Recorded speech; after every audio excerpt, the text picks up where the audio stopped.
प्राप्त करें, कितना दे सके, क्योंकि उनका सानिध्य बार बार प्राप्त नहीं होता है। हम तो हर वक्त बोलते हैं, चलते हैं, करते हैं।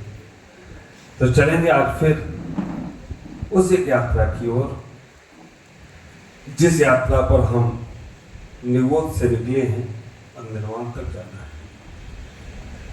इस निगोद से निकलने वाली यात्रा निर्वाण तक कैसे पहुंचेगी, हम कहाँ कहाँ अटक जाते हैं, कहाँ कहाँ भटक जाते हैं और कहाँ कहाँ लटक जाते हैं, ये अटकन भटकन लटकन दूर कैसे होगी।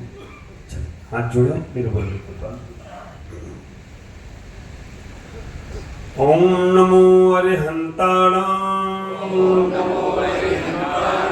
ओम नमो श्री सिद्धाणां, ओम नमो आयर्याणां, ओम नमो वज्रायाणां,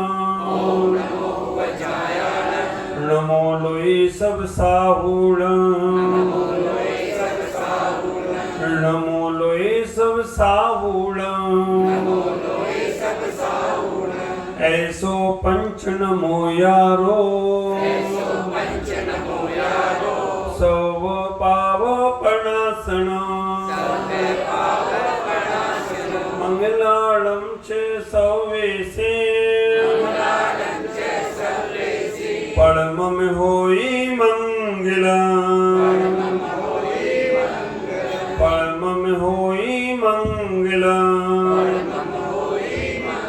परमम होई मंगला।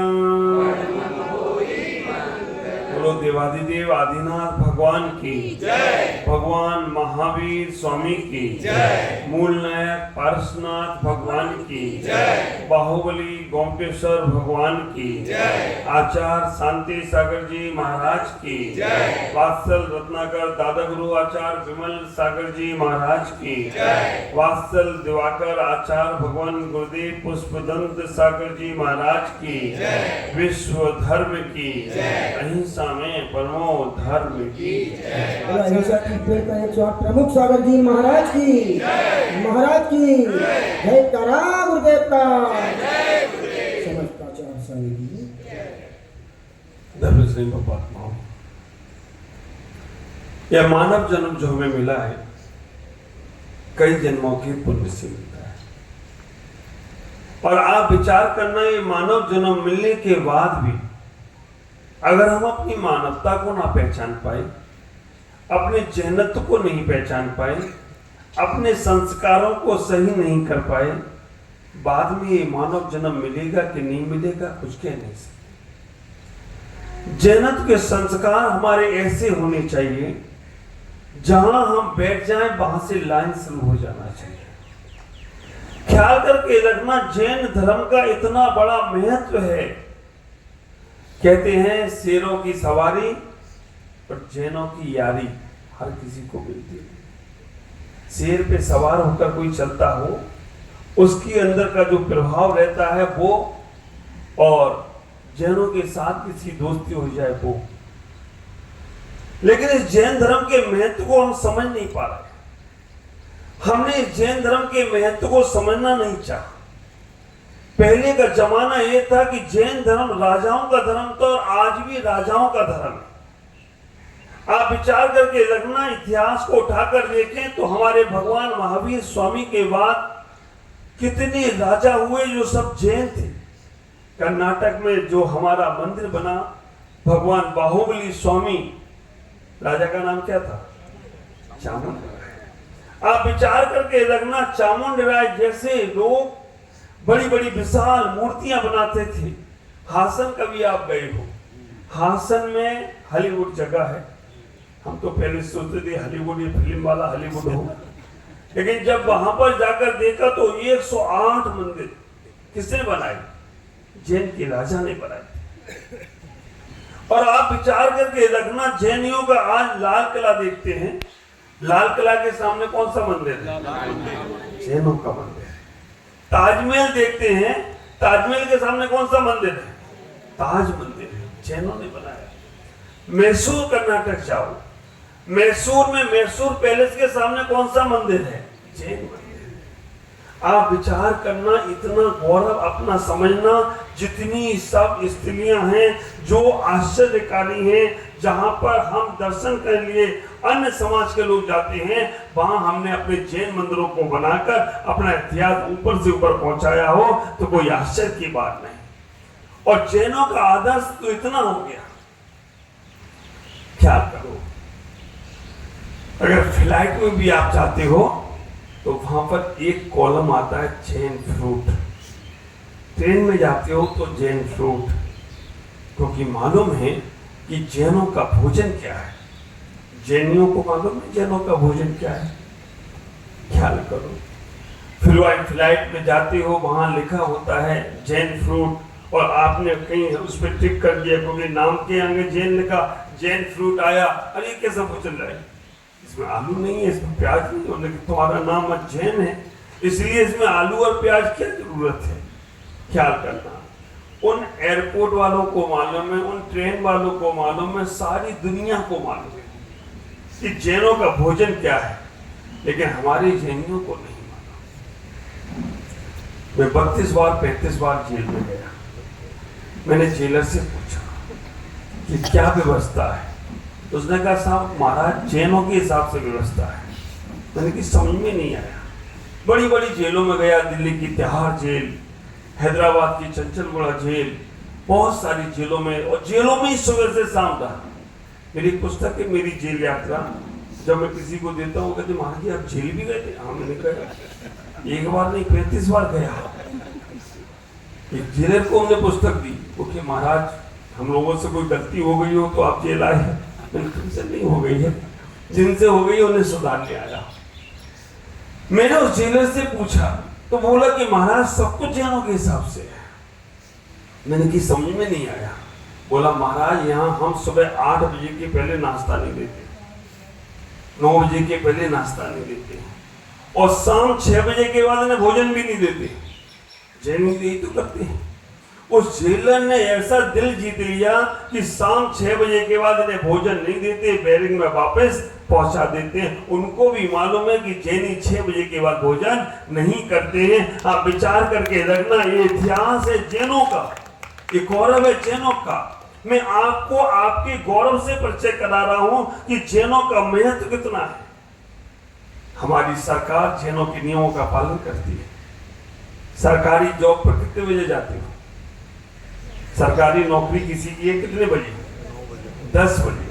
उन्हें मालूम है कि जैनी सुबह से पूजा पाठ करते हैं, अभिषेक करते हैं, मुन्ना भाई सुबह से ध्यान करते हैं। इनको 10 बजे के पहले टाइम नहीं मिलेगा तो सरकार भी कहती है कि 10 बजे के बाद आओ। सरकारी नौकरी की छुट्टी कितने बजे हो जाती है? मालूम है जैनी दिन में भोजन करते हैं। सारे नियम आप देखो तो जैनी के नियम सरकार पालन कर रही है। सरकार नियम पालन कराने की कोशिश करती है, लेकिन हम इन नियमों को समझ नहीं पाते। अगर हमारे मन में भाव आ जाए कि हमारी सुबह की चर्या, दैनिक चर्या 9-10 के पहले हम शुरू नहीं करेंगे, आप विचार करना, जैन कुल में जन्म लेने मात्र से आपके 50 से 60% पाप अपने आप कम हो गए। केवल जैन कुल में जन्म ले लिया आपने, क्योंकि जैन व्यक्ति नॉन वेज नहीं करता है, जैन व्यक्ति ड्रिंक नहीं करता है,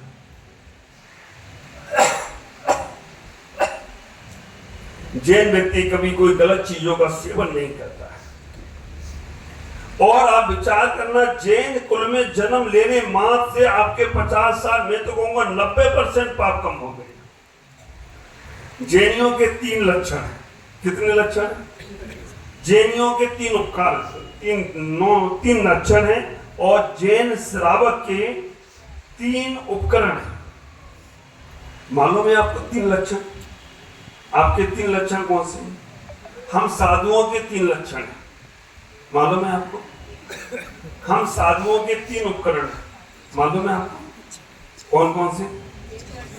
ऋषि, कमंडल और साधु। हम साधुओं के 3 लक्षण हैं, कौन कौन से? ज्ञान, ध्यान और तप। विषयासावसाती तो निरारंभो परग्रह ज्ञान ध्यान तपोरता इति तपस्वी प्रशस्ति। अच्छा समझ लो, स्वामी ने रतनकांत सावकाचार्य में कह दिया कि ज्ञान ध्यान तप में जो लीन है वो साधु है, और पीछी कमंडल के साथ है वो साधु है। अब 3 लक्षण आपके हैं, कौन कौन से? पानी छान के पीना, देव दर्शन करना, रात्रि भोजन का त्याग करना। पानी छान के पीना, और खाना कैसे बनाना? अनछने पानी से। तो उसको ऐसा कर, पानी छानकर उपयोग कर। पीने में तो हम 1 गिलास पिएंगे, और नहाने में आप विचार, पानी छानकर। ये 3 लक्षण जैनियों के, इनका हम अपेक्षा किसी और व्यक्ति से कर सकते हैं? आप विचार करना, ये 3 लक्षण हमारा जैन धर्म मंदिर से बाहर कैसे जाएगा? हमारा जैन धर्म का प्रभाव मंदिर के बाहर कैसे पड़ेगा? जब कभी किसी की शादी में जाओ और 6 बज गए, अंधेरा होने लगा, उसी वक्त तुमने कह दिया भाई नहीं, अब मैं भोजन नहीं करूंगा। मैं कहना चाहूंगा कि तुमने जैन धर्म को बहुत ऊंचाइयां दे दी हो, तो कोई आश्चर्य की बात नहीं है। जब किसी के शादी में जाओ, किसी अजैन के यहाँ जाओ, या कहीं बाहर जाओ, अपनी लक्षणों को याद रखो, विचार करना। हेलमेट कंपनी का मैसेज आया कि हर किसी को हेलमेट लगाना, हर किसी को। सरदारों ने नहीं माना, सरदार हेलमेट नहीं लगाते। सरकार को झुकना पड़ा, उन्होंने कहा इतना बड़ा हेलमेट हम खुद लगाए हैं, आप विचार करके रखना। उन्होंने कहा इससे कभी भी एक्सीडेंट हो सकता है। उन्होंने कहा रखो इसको नारियल और मारो हथौड़ा, नारियल फूटेगा, मेरा हेलमेट नहीं फूटेगा। आप विचार करना, वो सरदार। और ऐसा ही हुआ। हम जब पंजाब यात्रा पर गए, मैंने कम से कम 22 राज्य में भ्रमण किया है, एक राज्यों की अनुभूतियों को लिया है। पंजाब में जब गया, पंजाब जाने वाला कोई पहला साधु ही होगा तो पाकिस्तान तक होके आया है। आप विचार करके रखना, पाकिस्तान तक होकर अपन आए हैं। और जब मैं पंजाब में गया तो वहां के पंजाबी सब पगड़ी वाले दिखते थे। और आपको लगना चाहिए कि हमारा जैन धर्म का कितना महत्व करते हैं वो पंजाबी लोग। स्मारक बना हुआ है, टोडरमल स्मारक। टोडरमल कौन है मालूम है? टोडरमल 6 डाला मोक्ष मार्ग प्रकाशक जिन्होंने लिखा है। आप विचार करके रखना, उन्हें हाथी के पैर के नीचे कुचलवा दिया गया, लेकिन वो टोडरमल आज अगर आप गिनी युग में या आप किसी में भी खोलकर देखेंगे, संसार में सबसे ज्यादा कीमती वाली, सबसे ज्यादा महंगी जमीन किसने खरीदी मालूम है? टोडरमल। और वो महंगी जमीन जब मैं पंजाब गया, आज भी उनके नाम से स्मारक बना हुआ है, आज भी उनके नाम से स्मारक बना है। और अभी सरदारों ने एक विदेश के अंदर 2 भाई थे जो पंजाब में रहते थे, उन्होंने कितने करोड़ रुपया जो उनका भवन था पंजाब में उसे बनाने के लिए भेज दिया, 2 भाइयों ने। जब मैं पंजाब गया, लोगों ने मुझसे कहा ये नग्न भेष यहां नहीं चलता है, नग्न नहीं चलता। मेरे ओमकार सिंह जी थी जो हमें पूरा पंजाब का भ्रमण कराए। आप विचार करना, पूरे पंजाब में जब भ्रमण करा रहे थे, जब किसी ने बोला कि नग्न भेष यहाँ नहीं चलता है, उन्होंने इसका बहुत अच्छा समाधान किया। उन्होंने कहा कि तुम्हारी पगड़ी है ना, ये तुम्हारा भेष है। जब आप विदेश में जाते हो, जब और कहीं जाते हो, तो आपसे कहा जाता है कि पगड़ी नहीं चलती है, तो क्या कहते हो कि ये मेरे धर्म में लिखी हुई है इसलिए चलती है। तो ये इनके दिगंबर धर्म में लिखी हुई है कि नग्न भेष से ही जाना है, तो इसलिए ये सर्वत्र भ्रमण करेंगे, ये कहीं रुक नहीं सकती। और वास्तव में भ्रमण कराया। आप विचार करना, बहुत सारे संप्रदाय ऐसे हैं जो अपने धर्म के लिए कुछ भी कर सकते हैं, अपने धर्म के लिए अपना बलिदान दे सकते हैं। अगर जैन धर्म को हमें ऊंचाइयां देना है तो हमारे पास 3 ही ऐसे लक्षण हैं कि आपके 3 उपकरण का नाम को तो आपको मालूम नहीं होगा।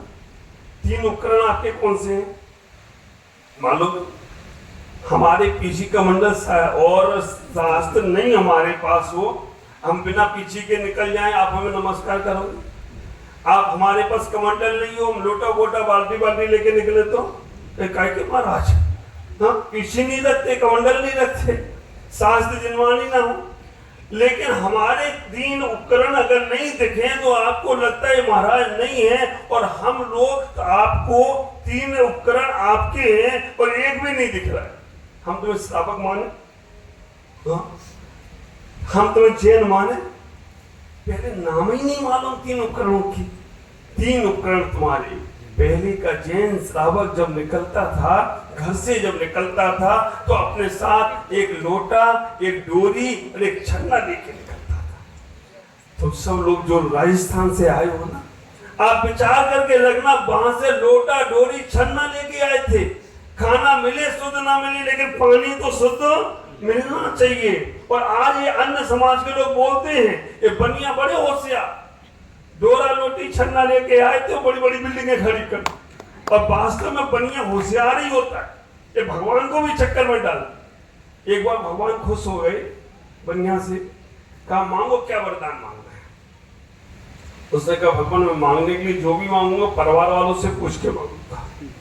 ठीक है, पूछाओ परिवार में। घर गया तो घर जाकर पूछा अपनी पत्नी से, उन्होंने कहा शादी को बहुत साल हो गए, अभी तक कोई मां कहने वाला नहीं आया है। अगर भगवान कुछ देना चाहता है तो उससे हमारे लिए बेटा मांगो, पुत्र मांगो। आप विचार करके रखना। मां के पास गया तो मां से कहा कि क्या मांगू भगवान, आज मैं वरदान देने वाले। मां ने कहा बेटा मेरी आंखों की रोशनी खत्म हो गई, अगर भगवान से मांगना है तो मेरे लिए आंखें मांग लो, मेरे आंखों में रोशनी आ जाए, अंत समय में तो भगवान के दर्शन कर लो। ठीक है, पिता के पास गया तो पिता ने कहा बेटा मेरे घुटने चले गए, मैं चल नहीं सकता हूँ, मंदिर नहीं जा सकता हूँ। भगवान से मांगना है तो मेरे लिए पैर मांग लो, अच्छे पैरों में ताकत आ जाए तो कम से कम मैं अपने आप बिना सहारे के चला जाऊं। बहुत से ऐसे बुजुर्ग हैं जिनके माँ बाप, बहुत से ऐसे बुजुर्ग हैं जिनके मन में भाव है मंदिर चला जाऊं, लेकिन कोई व्यक्ति उन्हें मंदिर तक लाने वाला नहीं है। बच्चे भी कहते अपने आप चले जाओ, लेकिन कई जगह ऐसी व्यवस्था है, शायद हमारे ख्याल से गुवाहाटी में भी होंगी, बड़े बुजुर्गों के लिए उन्होंने टोटो लगा दिया, नंबर दे दिया, एक छोटा गाड़ी लगा दी कि फोन करो तो अपने आप गाड़ी घर पहुंचती है, घर से लेकर आते हैं और मंदिर के दर्शन कराकर घर पहुंचा देते हैं। कलकत्ता में ऐसी कोई व्यवस्था है?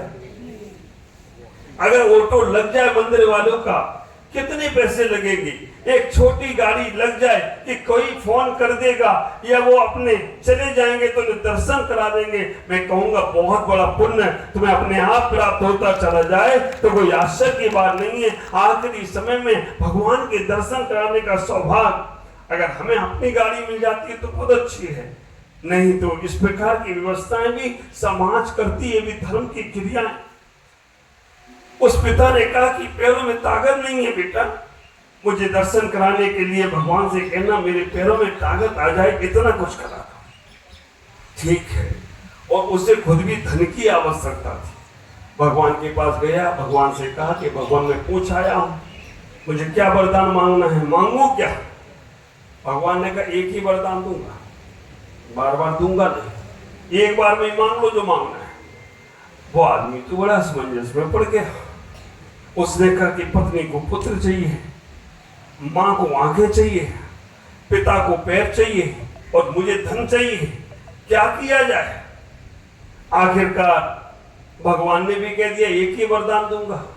बनिया था, बहुत होशियार था, उसने कहा भगवान एक ही मांगूंगा। उसने कहा भगवान बस मुझे इतना दे दो, मेरी मां अपने पोते को अपने पति के साथ सोने के जूते पहनकर दौड़ता हुआ देखे। एक ही बात, मेरी मां अपने पोते को अपने पति के साथ सोने के जूते पहन के दौड़ता हुआ देखे। भगवान भी चक्कर में पड़ गया, इसने मां क्या ली? मां देखे आंख आएगी, पोते को देखे बच्चे हो गए पत्नी को, और पिता के साथ दौड़ता हुआ देखे तो पिता के पैर ठीक होंगे, और सोने के जूते चप्पल पहनेगा तो उसकी भी किस्मत बदल जाए तो कोई आश्चर्य की बात है। इतने होशियार हम लोग थे, और हैं, लेकिन धर्म के मामले में क्यों नहीं हो रहे हो? आप विचार करना, ये होशियारी, और ये होशियारी इतनी है, हमारी भारत सरकार को भी लिखना पड़ा। स्टेशनों पर आप देखते हैं, वहां लिखा होता है देश के सच्चे नागरिक बनिए। ये बनिया बनता है, बिगड़ता नहीं। आपसे कहना चाहूंगा कि देश के सच्चे नागरिक बनिए। उन्हें मालूम है केवल हमें अपना कल्चर सुधारना है, केवल हमें अपने आदर्श सुधारना है। मैं तो कहता हूं, वास्तव में मेरे तरुण सागर जी महाराज जी हुए बड़े क्रांतिकारी हुए। उन्होंने जो बातें रखी वो बातें जल्दी से समझ में नहीं आई। उनकी बातें बड़ी अटपटी लगी, लेकिन अगर वो अटपटी बातें झटपट समझ में आ जाती तो झटपट कल्याण हो जाता। उन्होंने बड़ा अच्छा उपदेश दिया, तो मैं रात में भोजन करना है तो घर में बैठ के कर लेना, बाहर नहीं करना। रात में भोजन करना है तो घर में बैठ के कर लेना, बाहर नहीं करना। और हम साधु संत काय में लगे, बाहर की छूट, घर में खा। आप विचार करके रखना, रात्रि भोजन का त्याग है तो शहर के बाहर जाओ तो छूट, अपने यहां नहीं करना, घर में नहीं करना, बाहर कर सकते हो।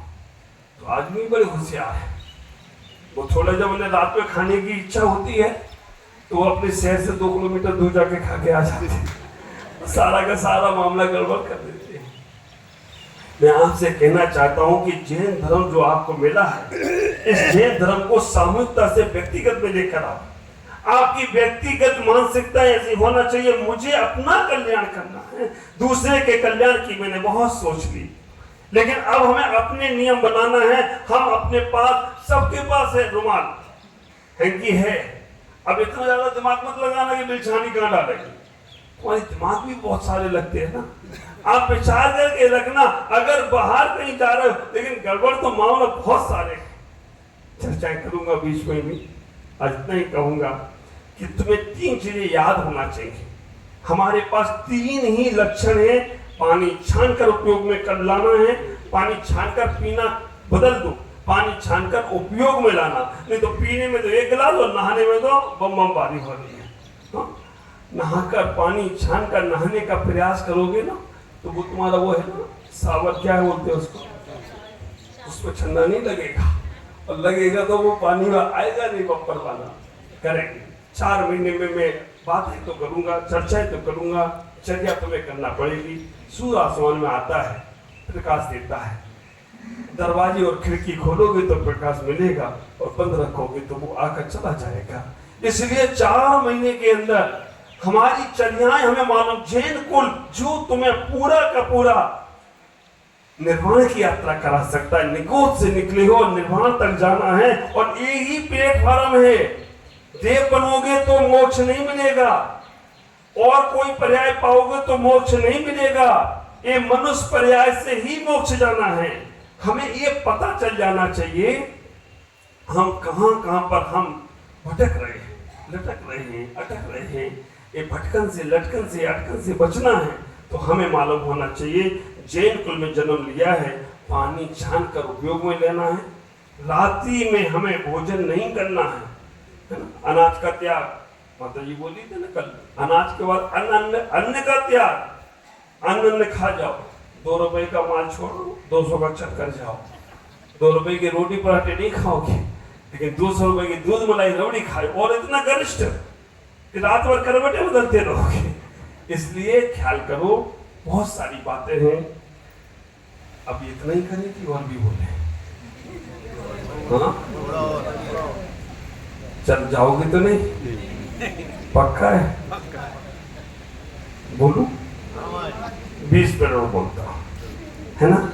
आप विचार करके रखना, अपने जीवन को समझना। आप अपने जीवन की डायरी जो बनाओ ना, उसमें ये पहले पेज पे लिखना, पुस्तक में सबसे महत्वपूर्ण पेज कौन सा है? पुस्तक में सबसे महत्वपूर्ण पेज कौन सा है?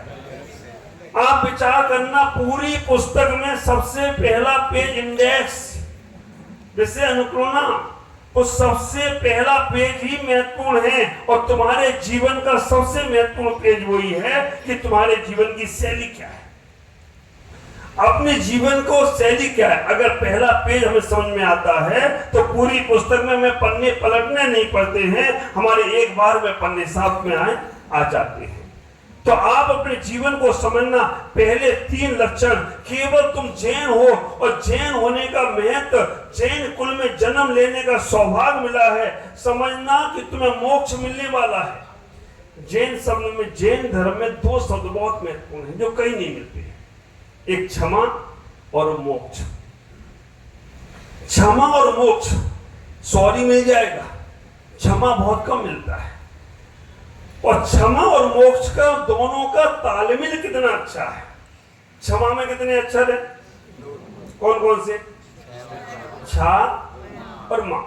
मोक्ष में कितने अक्षर है, कौन कौन से, मां और छा।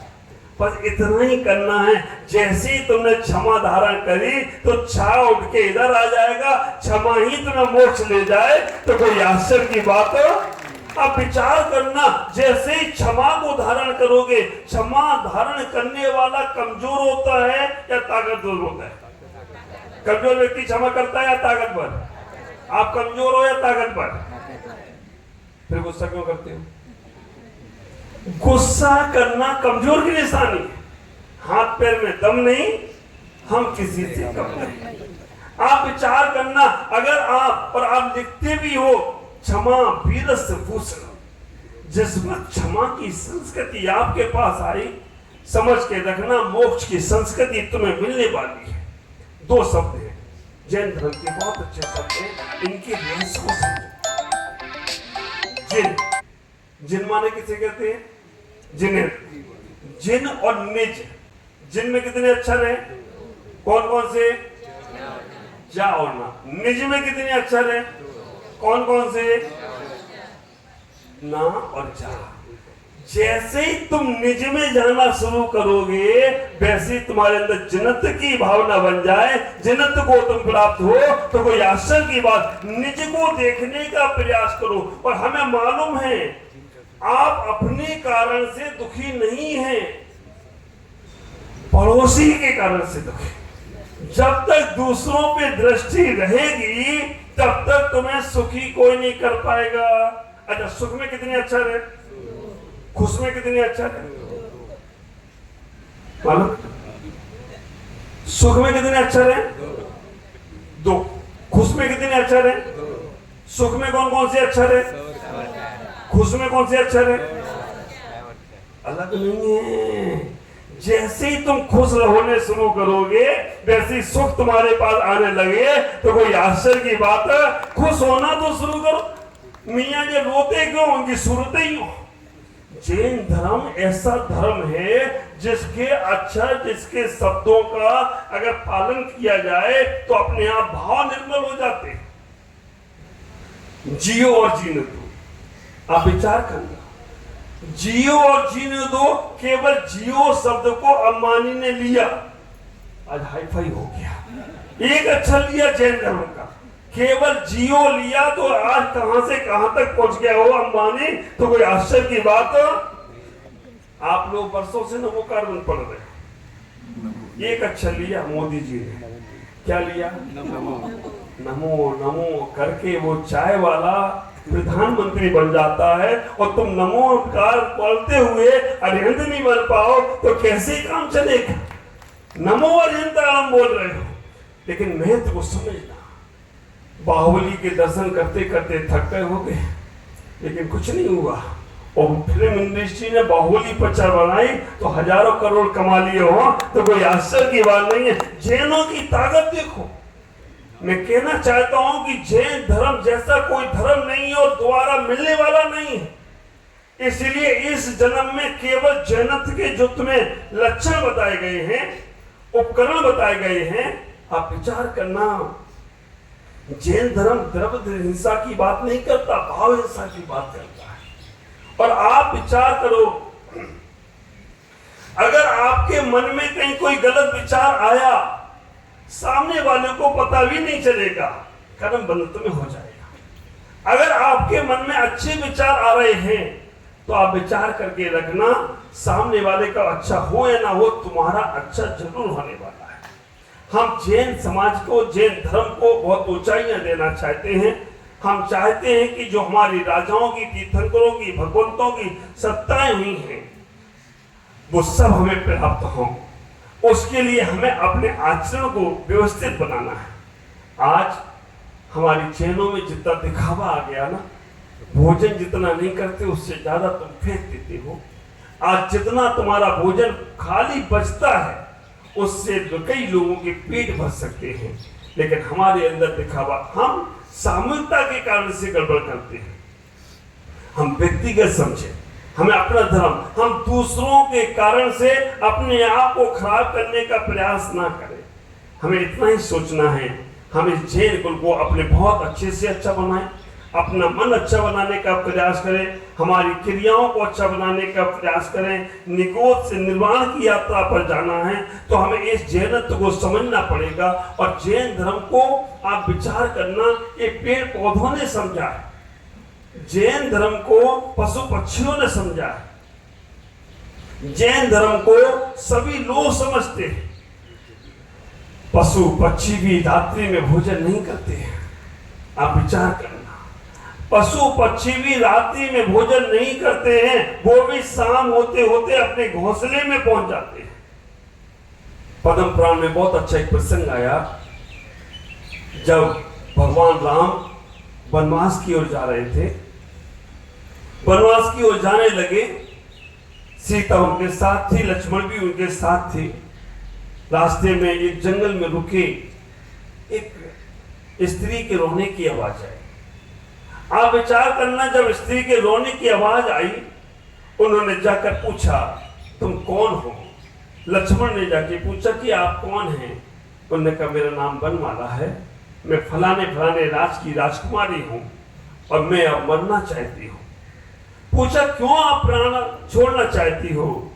तो विचार करना, उसने कहा कि मैंने अपने पति लक्ष्मण को माना था, देखा नहीं था लक्ष्मण को, लेकिन अब वो वनवास चले गए और पता नहीं कब लौट कर आएंगे, इसलिए मैं अपने प्राण न्यौछावर करना चाहती हूँ। मेरे पिता और अन्य जगह विवाह करेंगे, ये मुझे पसंद नहीं है। लक्ष्मण ने कहा कि यहाँ पर भाई राम बैठे हैं, उनसे जाकर मिल लो। आप भाई के पास पहुंचे, भाई ने कहा राम ने, लक्ष्मण विवाह कर लो, तुम हमारे साथ सीता है, तुम्हारे साथ बनमाला होगी।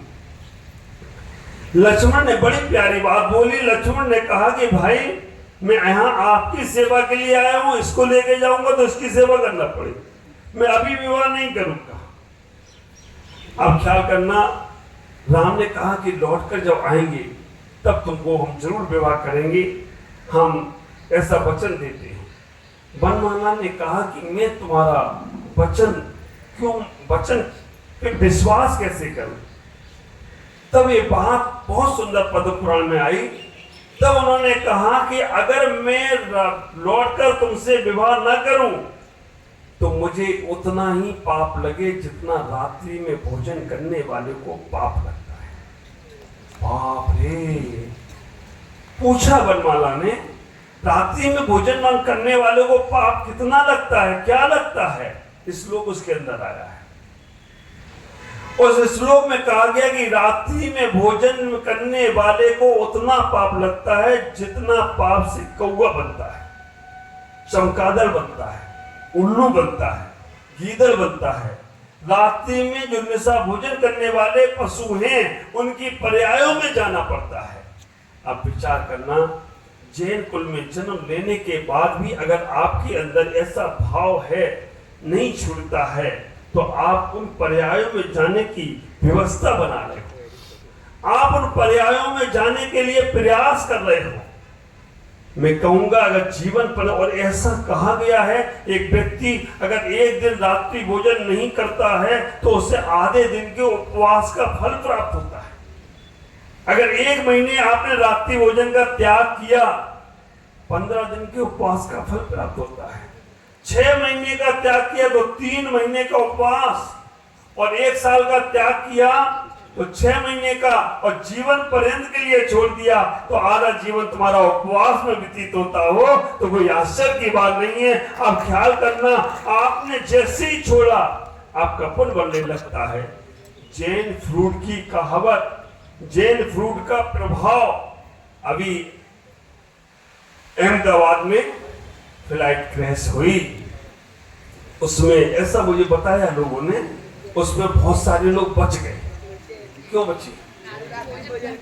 आप विचार करना, बोलो जैन फूड करते थे और उस मेस में कि जैन फ्रूट नहीं मिलेगा, आपको जैन भोजन नहीं मिलेगा, नहीं मिलेगा तो वो दूसरी जगह चले गए, और दूसरी जगह गए तो उनको वो बच गए। तो बहुत से लोगों ने जब सुना तो वहां के हॉस्पिटल के डॉक्टरों ने कहा हम भी जैन फूड ही करेंगे, हम और भोजन नहीं करेंगे। उन्होंने भी आलू प्याज का त्याग कर। अब सामूहिक भोजनशाला हो, डॉक्टरों की भोजनशाला हो, उसमें आलू प्याज वो तो देंगे, लेकिन कुछ सदस्यरावक होंगे। तो विचार करना, अगर हम पूरे जीवन के लिए ना छोड़ पाए, 4 महीने चातुर्मास के लिए कितने लोग हैं यहाँ पर जो 4 महीने कम से कम रात्रि भोजन नहीं करेंगे? हाथ ऊपर करके मुझे बताने का प्रयास करें। बहुत सुंदर, मुन्ना भाई तो पहले से नहीं करते होंगे। बहुत सुंदर, कितने लोग हैं जो 4 महीने रात्रि भोजन नहीं करेंगे? पानी की छूट रख लो, जैसे पानी पीना भी खून पीने के बराबर होता है, लेकिन वो छूट रख लो। हम शाम अंधेरा होने के पहले ही कम से कम एक चातुर्मास हमारा नहीं आपका भी होगा। कितने लोग हैं? हाथ ऊपर करो। कैमरामैन इनके हाथ दो, इनके हाथ जोड़ो, ऐसे बोलो, हे महाराज जी, हम लोग जीवन पर्यंत के लिए छोड़ने का प्रयास करेंगे, नहीं हो सकेगा तो ये 4 महीने हम कम से कम रात्रि भोजन जरूर छोड़ेंगे, और नहीं हो सकेगा तो जल की और हल्के फूड की भोजन की छूट रखें। वो नई मामा से तो काने मामा तो बना ही कम से कम, तो मकाने मामा भी नहीं बनाओ। तो आप विचार करना, पहले तो पूरे ही हमारे आचार्यों ने कहा ये बात, हम अपने मन से नहीं कह रहे, मेरे आचार्यों ने कहा है मुन्ना भाई, कोई व्यक्ति आए तो उससे पहले मुनि बनने का उपदेश देना, और नहीं बन पाए तो एलक बनाना, नहीं बन पाए तो छुल्लक बनाना, नहीं बन पाए तो सदगृहस्थ तो बना ही देना। नहीं तो लगे रहो सदगृह, मुनि नहीं बना तो जा बेटा तू भाग में, नहीं। और हम नहीं करेंगे तो आज दुकानदारी कहती है, पहले दुकान पर कोई आए तो अच्छा वाला सामान दिखाना, वो नहीं समझ में आए तो थोड़ा हल्का दिखाओ, हल्का भी नहीं आए तो और हल्का दिखाओ, जाने मत दो से वापस, वही सफल व्यापारी होता है। तो आप विचार करके रखना, ऐसा ही ये जैन धर्म है, कुछ ना कुछ नियम व्रत संयमों से बन। मैं पहले जब साधु बना था, नया नया था, मेरे पास सब लोग आते थे, तो मैं भी सोचता था कि इनको नियम तो मैंने एक युवक को बोला, भाई तो आता है आर देने के लिए, नियम दे दे। बोला क्या नियम लो महाराज? मैंने कि रात्रि में भोजन नहीं करना। बोला महाराज मैं अकेला हूँ, 9-10 बजे तक मैं दुकान पे बैठता हूँ, तो छोड़ नहीं सकता मैं। मैंने कहा इतना नियम ले ले कि 9 बजे के बाद नहीं खाएंगे। बोला महाराज कभी कोई पिक्चर देखने चला जाता हूँ, 12 बज जाती है। तो मैंने कहा ऐसा नियम ले ले 12 बजे के बाद नहीं खाऊं। बोला महाराज कोई और मिला नहीं सुबह से आपको? हाथ धो के पड़ता, आप ना धो के पड़े। बोला महाराज कभी पार्टी में चला जाता हूँ तो 2 बज जाते। मैंने कहा चल कोई बात नहीं, 2 बजे के बाद रात में भोजन नहीं करूंगा, ऐसा नियम ले लिया। बोला महाराज नहीं ले सकता। फिर मैंने उसे बहुत सरल तरीका बताया, इतना सरल कि तू इतना नियम ले ले, सोने के बाद जागने के पहले रात्रि भोजन का त्याग, इसमें कोई दिक्कत? सोने के बाद जागने के पहले रात्रि भोजन का त्याग। बोला नहीं हो सकता महाराज। बोले अब क्या दिक्कत? बोला मैं सो जाता हूँ तो सपने में हल्दीराम की भुजिया दिखती मुझे। ऐसा आदमी तो भोजन का कीड़ा ही बनेगा, ऐसे आदमी की गति दुर्गति होने वाली है, क्योंकि हमारे नीतिकारों ने कह दिया, 1 बार खाए सो योगी, 2 बार खाए सो भोगी, 3 बार खाए सो रोगी, जो बार खाए उसकी दुर्गति निश्चित ही होगी। मुझे तो आश्चर्य लगता है कि साधना हम करते हैं, आप लोग, हमें 1 बार आहार करने में पसीना आ जाता है, एक पसीना पोंछने वाला मुझे साथ में रखना पड़ता है, 1 बार में पसीना, तुम बार खाए जा रहे हो। हमें लगता है कि साधना तुम्हारी बड़ी, हमारी तो छोटी। क्या करो, हम कम से कम अपने जीवन को व्यवस्थित बनाने का प्रयास करें। चटर बटर ज्यादा करने का प्रयास नहीं करो, नहीं तो आखिरी में तुम्हारे पास कुछ भी नहीं बचेगा। आज यहाँ से संकल्प मन में बना के रखना, हमें सच्चा जैन बनना है। अच्छा जैन बहुत बार बन गए तुम, अच्छा जैन बनने से कल्याण होगा नहीं, सच्चा जैन बनने से कल्याण होगा। ख्याल करो, मन में इतना ही भाव रखना है, हम जहां तक हो सकेगा अनछना पानी का उपयोग नहीं करेंगे। कोशिश तो करो, पता चलेगी बिन जानते दोष गुण को कैसे तचिए गचिए। तो आप विचार करना, अगर आपको दोष गुण नहीं मालूम है तो नहीं सर्च कर सकते हो। तो इसलिए आपको जब भी अनछना पानी का एक बूंद अनछने पानी में कितने जीव है, तो सब वैज्ञानिक हो गए, सब वैज्ञानिक हो गए हो। लेकिन हमारे आचार्यों ने कितने जीव बताए कि अगर वो एक बूंद पानी के जीव, अनछने जल के जीव कबूतर का आकार ले ले तो 2.5 द्वीप में पैर रखने को जगह नहीं मिलेगी। एक बूंद अनछने पानी को अगर उसके जीवों को वो जीव कबूतर का आकार ले ले तो पूरे 2.5 द्वीप में पैर रखने को जगह नहीं। इतने जीव, असंख्या अनंत जीव, और हम कैसे, मैंने कहा जैनियों को गौरव बहुत है, लेकिन अनछना पानी का उपयोग करके कैसे गौरवशाली बनोगे। आप विचार करना, हमारा जैनियों का इतना बड़ा वर्चस्व है तो हम इतना प्रयास करें। हमें मालूम है आप अगर मन में ले आओगे ना तो आप उसे हिम्मत करके कर सकते हो। एक चीज का हमेशा के लिए लाइन ख्याल रखना, गलत को गलत मानकर कर रहे हो तो सुधर जाओगे, गलत को सही मान के कर रहे हो तो सुधरोगे नहीं। गलत को गलत, हम अनछना पानी का प्रयोग करते हैं, सही है गलत, पक्का है ना। ये रोज जाप में एक बार याद करना, हम गलत कर रहे हैं, हम गलत कर रहे हैं, हम गलत कर रहे हैं। तो एक दिन सही करने का भाव आए। हम रात्रि में भोजन करते हैं, गलत है सही, हम गलत कर रहे हैं। आप विचार करना, ये गलती का एहसास तुम्हारे जीवन में बहुत बड़ा पुण्य देने वाला है। और मैं बहुत खुश हूं आप इतने प्यार से मुझे सुन रहे हैं और परिवर्तन चाहते हैं। आप मन में चाहते हैं कि भगवान मेरी चर्या में, मेरी चरण में, मेरे आचरण में सुधार आना चाहिए। और मुझे मालूम है अगर आप दिल से सुनते होंगे, क्योंकि मेरे आचार्यों ने कहा है तत्प्रीति प्रीति चित्ते ने एन वार्ता भी सुता, जो प्रीति पूर्वक चित्त पूर्वक एकाग्र पूर्वक सुनता है वो भव्य जीव है। और निश्चित ही भावी भजनम, निश्चित ही वो भविष्य में निर्वाण को प्राप्त करे। तो कोई आश्चर्य की बात नहीं है। आज इतना ही। ओम नमः जय गुरुदेव। चलेंगे जिनवाणी स्थिति के लिए, और जो चीजें मैंने बताई हैं उसे आप अपने जीवन में जैसे भी हो उतारने का प्रयास करें। खड़े होंगे अपने स्थान पर। कल का नेमिनाथ भगवान का निर्वाण कल्याण। आप विचार करना, वैसे कल मुझे यहाँ